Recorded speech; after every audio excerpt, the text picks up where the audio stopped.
Hi again, it's Jonathan at the piano lesson. Uh, have a whole hodgepodge of things to share with you today. That's a nice word, hodgepodge. I heard um, an unusual combination of words today on the radio. They were talking about a bird called a puffin, and the puffin was a stuffed animal, so it was tufted. So they were talking about the tufted puffin. try and try and say that 5 times fast. The tufted puffin. It's kind of a funny combination of words. Um, anyway, yeah, things are getting kind of cold and rainy here. The trees are looking colorful, and going to be time to put the old snow tires on pretty soon. Had a nice time over at Conway's on Friday, so I'll be posting that link. And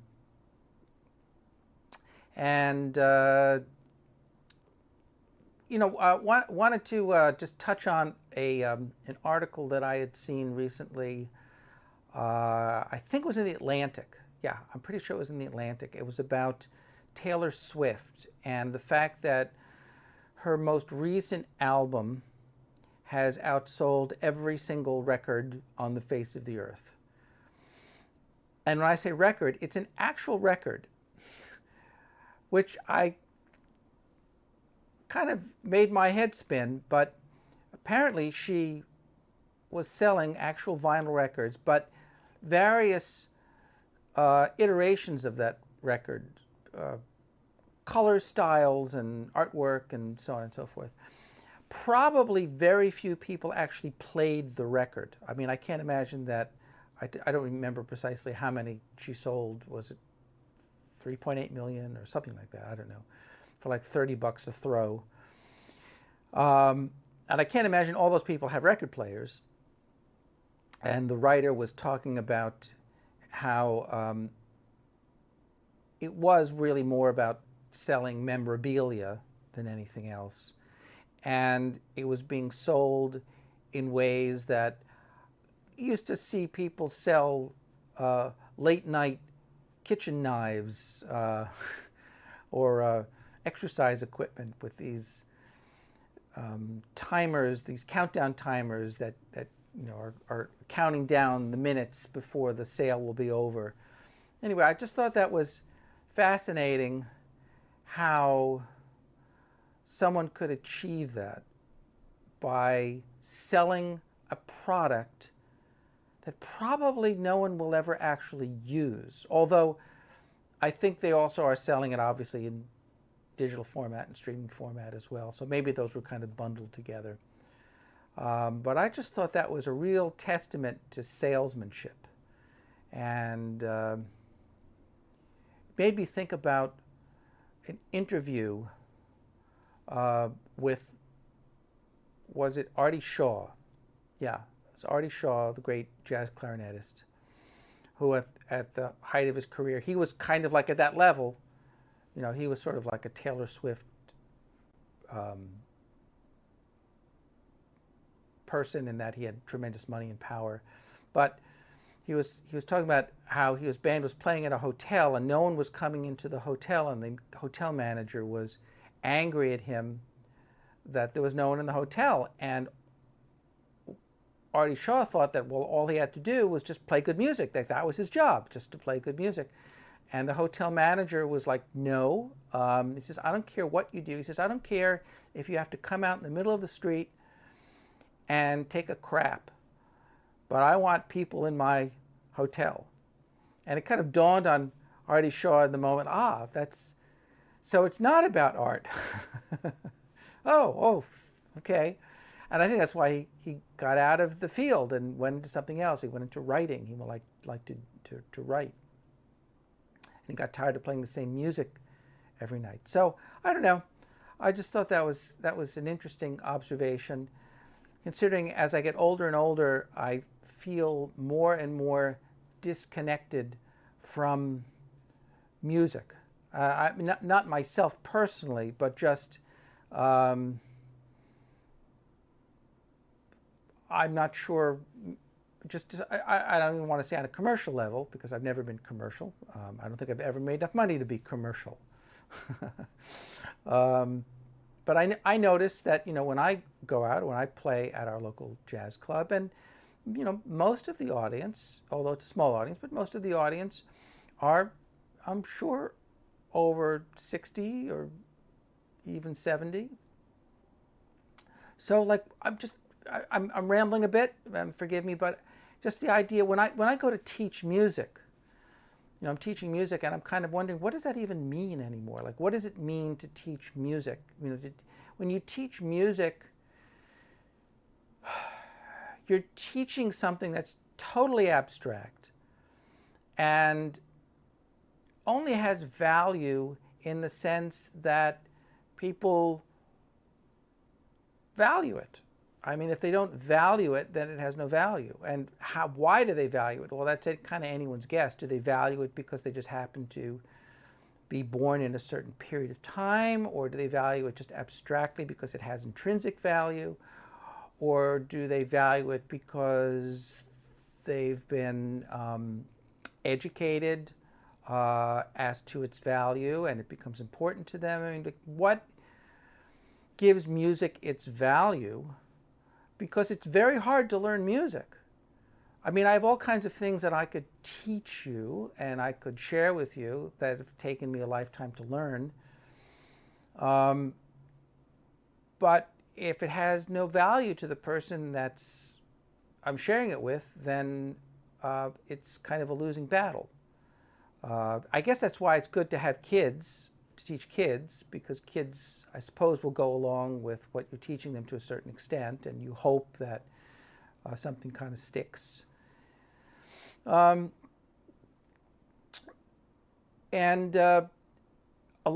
suppose a lot of what I teach or we value in jazz in particular, because I guess I'm not just a jazz player, but I love all music, and I've studied a lot of different kinds of music, but in general classical and jazz, and value them both. But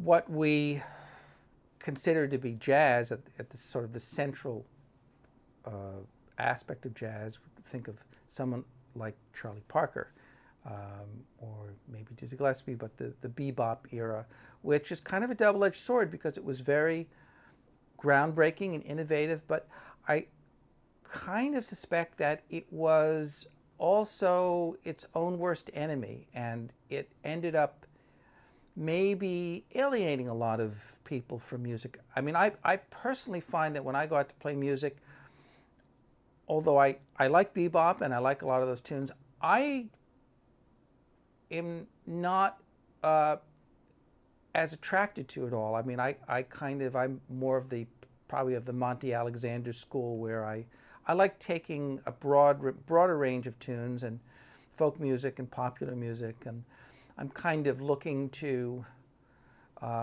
move the audience more than anything else and connect. I don't think I'm compromising my standards at all. Whereas most of the people that I hear, and I've said this before, but most of the people that I hear playing now are younger people. I guess you get to be a certain age where most of the people are younger than you, are all younger people, but they're playing as if they're playing in their house to themselves, and they're kind of recreating a recording, and they're not really completely playing music with the intention of connecting with someone. And I think in general that's really important if you want to learn an instrument. It is important to play in public because it's a completely different experience, and you play differently, and something happens it's just different. And so it's less of an academic exercise.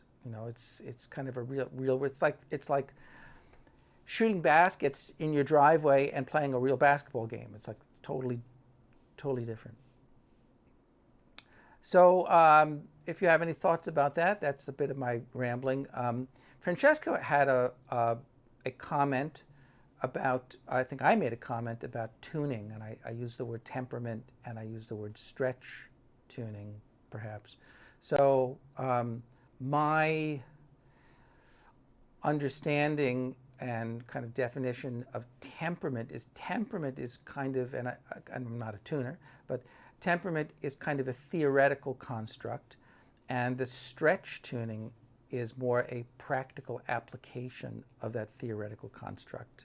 So every time a tuner tunes a piano, they have a general idea of what they're going to do, but it always has to be slightly adapted to the particular piano that you're tuning.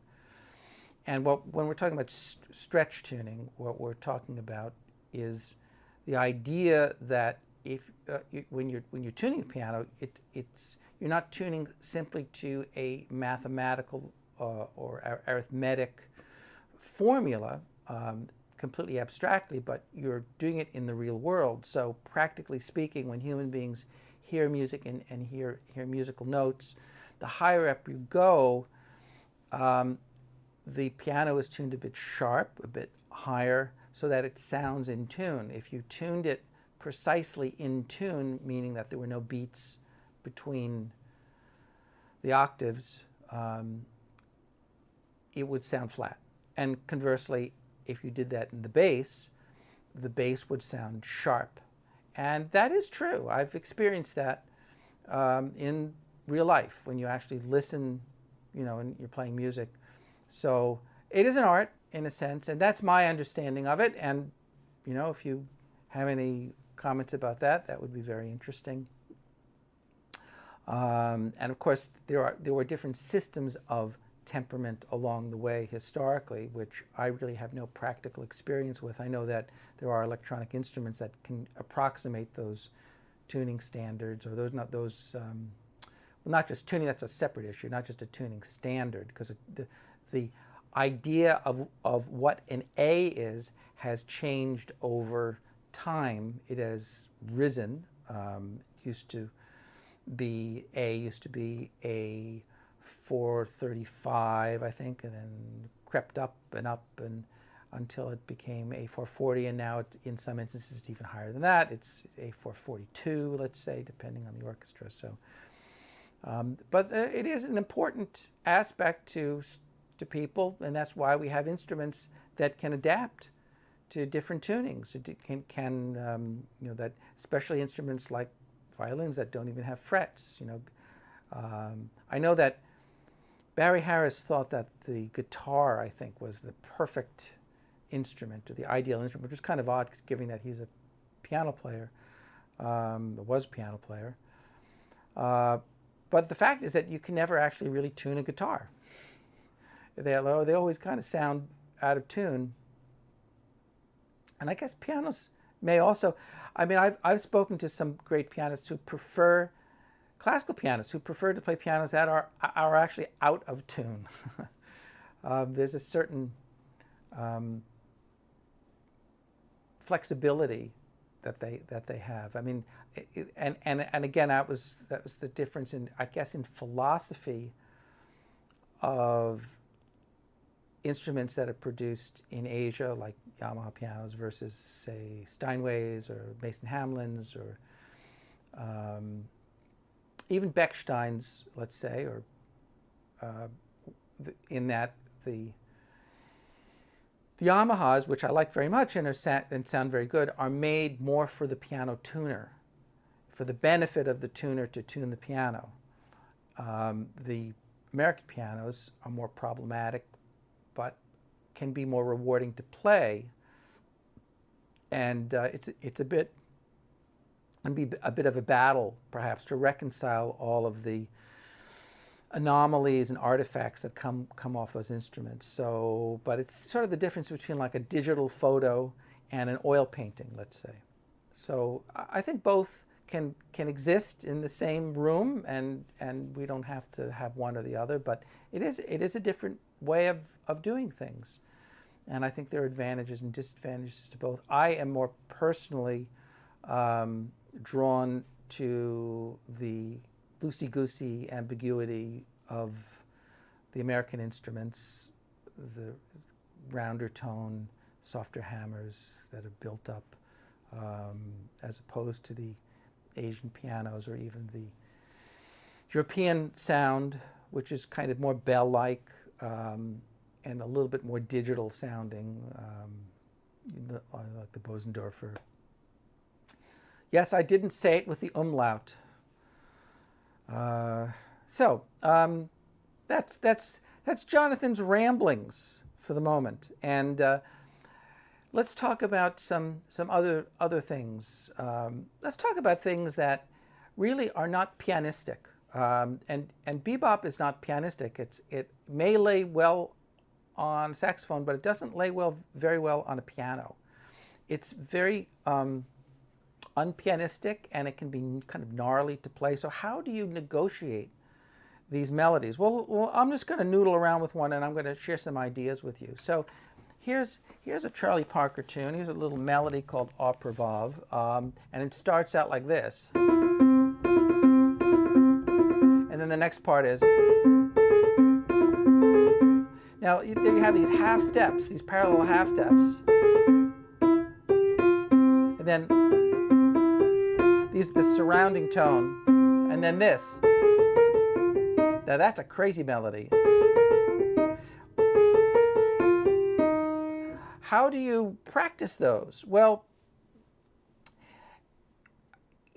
I think those, in some ways, since they're unconventional and unpianistic, I would use fingering that is also kind of unusual and unpianistic. So rather than parallel fingerings like that, I might go 2, 3, 4, 1. Now that's not to say that's never used on the piano, it is, but too often when you have repeated notes like this, people will use these repeated parallel fingers. And what happens is that your hand can kind of get a little bit tight and seize up. Also, when you use the same finger on the piano, it can sound a bit mechanical. It can sound a bit, mechanistic. And so I think using these kinds of fingers, so 2, 3, 4, 1, 4, 3, 5, 1, and 5, so that you're not accenting that A. You're not doing, I don't think that's very musical. It's better to play it softer, and that's a whole nother discussion. I kind of think that when you hear a lot of jazz phrasing, it's very short-sighted and kind of ass backwards. It's very easy to, it's hard to knit these little bits together so that they sound like they go together. And if you inadvertently accent all the way through, if you do that persistently, you kind of break up the line, and all the hard work that you do to knit that together kind of gets undermined. So it's a balancing act between keeping that jazz eighth note and that syncopated sound and still not overdoing it. And I would say, in general, it's not a bad idea to play those higher notes softer. But and then here's the surrounding tone. Now, what is that? Just basically, that's an F major chord, right? It's just, that's all Charlie Parker's doing there. He's ornamenting that line. So, 1, 2.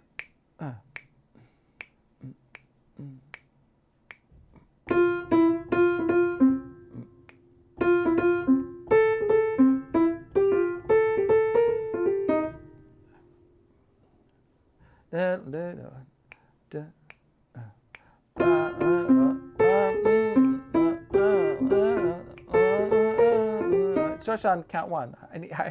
I had a little glitch there. 1, 2, 2, 3, 4.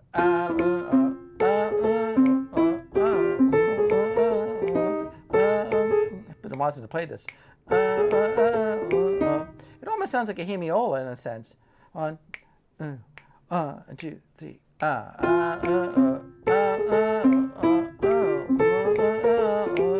That sounds better. Okay. So what is that basically? You have this note, you have this note, you have this note, and then you have this note. It's all F7, right? Right? And it's an F7 chord in second inversion, right? So if you're learning the tune, I think it's better to really see it for what it is. It's just an F7 chord, but it's ornamented in some way. Now, the ornamentation is interesting because sometimes it's half step, sometimes it's whole step, sometimes it's surrounding tones, okay? Sometimes it sounds like a major scale, sometimes it sounds like more like a Mixolydian scale, because he includes the E flat. So sometimes he's playing the E natural. And when guys play this tune, sometimes they start with an F7 chord. Now, does that belong? It kind of, I mean, you know, if you spend enough time on it, it really sounds extremely dissonant. But if you just play it momentarily, it can work. But you know, I think it really is not so much an F7 chord. Here's a 13 voicing. That voicing makes it sound a little more acceptable than if you do this. Somehow that pronounces the root a little too much. But you can also do a 6/9, right? You can do root 6/9. There's the 5th. Or include the 3rd. I mean, you don't have to do the 7th right away.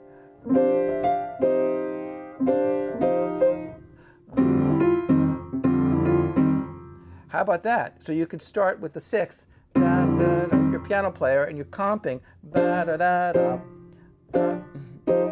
than starting like this, which you hear everybody do, and you have that. I'm not so sure that's the best idea.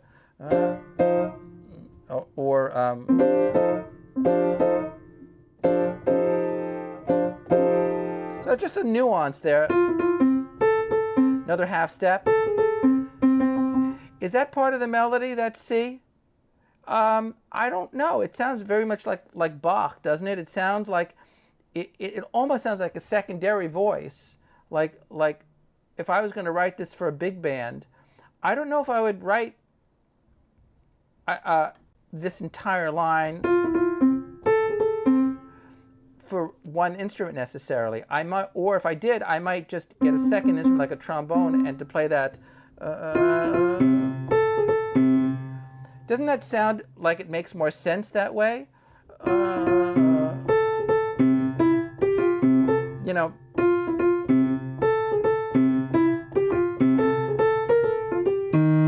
I mean, maybe. Now, that I just put that in.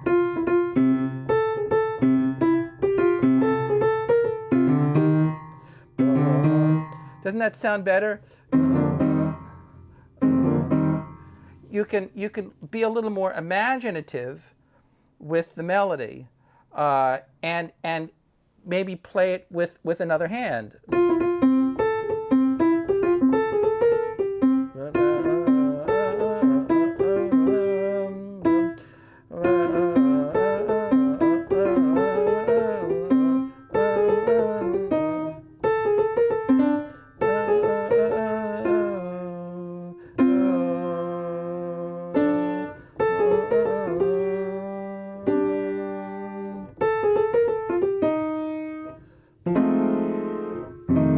Lay down a chord maybe.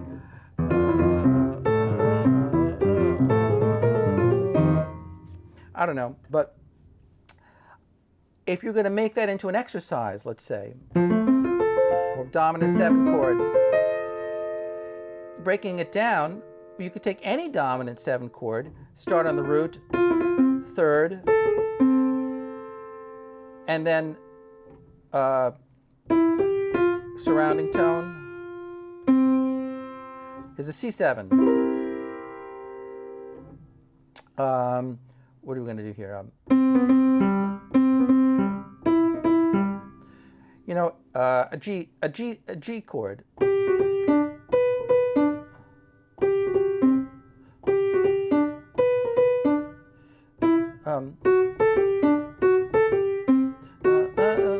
There's a little potent little, let's call it a motivic device. D7 or D major. Is it really D major, or is it a major 7 chord, or is it a dominant 7 chord? It's that ambiguity to me that gives bebop its character. Here's like a B flat major 7.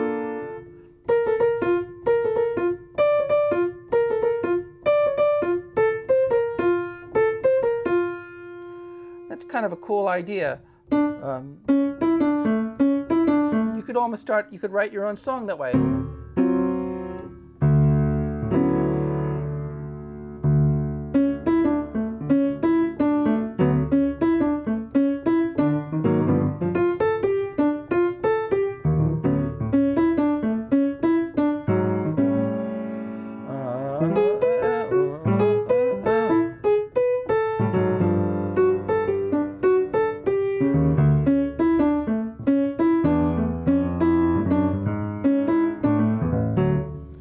So I just kind of took that line and then made a little blues out of it. That just happened to be in the key of D. For people who are interested in improvising, I think less is more. Less is always more. But to extract an idea from these tunes, because these tunes are great because there are so many ideas in them, and there's so much to learn from them. But I see we're out of time and I have to get going. So experiment with that tune, and I'll do more next time. This is Jonathan at Piano Lesson signing off, and hello and goodbye to all my friends, and hope to hear from you soon. Bye-bye.